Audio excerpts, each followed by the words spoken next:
E aí, será que rola match? Será que aquele crush é super compatível com você no âmbito amoroso? Ou será que o seu relacionamento de anos, que pode se encontrar um tanto quanto desgastado, tem a oportunidade de dar um up, de dar um revival? É sobre esses assuntos que a Sinastria Amorosa se debruça. Bom dia, boa tarde, boa noite, seja lá qual for a hora que você estiver assistindo. Aqui é a Helena Marques do Donde Fluir e hoje eu vou falar sobre o que é a sinastria amorosa, sobre a importância de se fazer uma sinastria amorosa, sobre esse tópico astrológico que algumas pessoas não conhecem, que há determinados preconceitos e que na prática não atua como o senso comum pensa sobre o assunto. Se vocês se interessam por astrologia, tarô e numerologia, por favor, se inscrevam no meu canal, já deem um like e, é claro, acompanhem os textos que eu escrevo de forma gratuita no site www.donjofluir.com, em que vocês podem aprender através desses saberes milenares a fluir com a vida. Sem mais delongas, gentes é ótimo, gentes, people. Sem mais delongas, o que é uma sinastria amorosa? Uma sinastria amorosa nada mais é do que a gente pegar o gráfico comparado de um casal, de duas pessoas, e analisar os seus ritmos, analisar como acontece os aspectos planetários entre cada um. Porque, por exemplo, acho que tanto a sinastria amorosa, ela é muito legal em dois momentos muito diferentes do relacionamento. Um momento é quando você conhece aquela pessoa, sei lá, início de namoro, e você quer entender melhor aquele indivíduo que está te encantando, como são os ritmos energéticos dele, o que bate e o que não bate. E o outro momento que eu acho bem legal é para as pessoas que vêm de um casamento, enfim, de um namoro há muito tempo e, de certo modo, sabemos que com o tempo as coisas se desgastam e vem aquela pergunta: como recuperar o brilho no olho de antigamente? Como recuperar a animação e entusiasmo de estar com aquela pessoa? Então, ao compreendermos como ocorre a interação energética entre esse par, as coisas se tornam mais claras. Uma das coisas que a gente analisa e que é super importante é justamente o modo de amar de cada um. Vamos colocar um exemplo aqui. Supondo que uma pessoa tenha Vênus. O que é Vênus, gente? Vênus é o planeta que fala sobre o modo como amamos, sobre o modo como concebemos o amor, como somos nós quando estamos no relacionamento. Então, supondo que a Vênus de A, da pessoa A, é em Peixes na casa 7. E supondo que a Vênus da pessoa B é em Leão na casa 3. Que eu estou dando um exemplo que as energias são bem díspares, são bem diferentes. A Vênus da pessoa A em Peixes na casa 7 demonstra esse aspecto de devoção, de amor incondicional, que a pessoa se doa assim com corpo, alma, sabe, naquele relacionamento, para ela ter uma pessoa a quem amar. E isso pode em determinados momentos acontecer de um modo um tanto quanto idealizado, ela colocar um óculos cor-de-rosa e enxergar apenas as qualidades daquele indivíduo, é o suprassumo da vida. Como se não existissem outras pessoas no mundo, somente a pessoa e o seu amor. Então é uma pessoa que dá muito valor àqueles momentos em que só está ela e o parceiro. Não é uma pessoa que gosta muito de sair por aí. Olha, tem como a gente ver um filme no Netflix, tem como a gente ver, sei lá, um filme no Amazon Prime, enfim, faz uma pipoquinha, pedimos uma pizza e tá tudo bom, não precisa colocar outras pessoas ali. No entanto, a pessoa B, com a Vênus em Leão, na casa 3, é completamente ao contrário. Vênus em Leão fala desse modo de amar que que, de um determinado ponto de vista, precisa ser exibido, precisa ser evidenciado. As pessoas precisam ficar sabendo quem você ama. Tem uma questão de autoexpressão aí muito forte. E quando a gente fala na casa 3, é justamente uma autoexpressão muito evidenciada através da fala. Então essa pessoa, né, o seu modo de amar, o seu modo de lidar com o amor, gosta muito de sair com o seu amor, né, de estar entre amigos e de sempre estar trocando ideias, como eu posso dizer, de conviver em ciclos que envolvam, de certo modo, uma autoexpressão, como, por exemplo, ir sempre ao teatro, ao cinema, ver shows musicais, enquanto a outra pessoa é bem caseira e gosta muito de ficar em casa. Então, é claro que com o tempo, esses temperamentos tão díspares podem ocasionar um choque de interesses, obviamente. E como lidar? Até porque quando falamos de peixes, nós estamos falando de um signo de qualidade mutável, né? Os peixinhos, eles têm uma relação com o sentimento muito mais complexa, entre aspas, do que a forma do leão lidar com a energia. O leão é um signo fixo.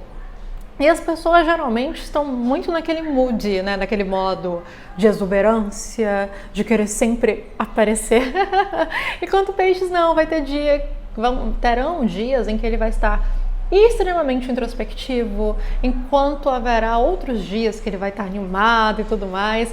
Enfim, então, se a gente já vê como exemplo, né, uma Vênus em peixes com um Vênus em leão, a longo prazo não tem por onde correr.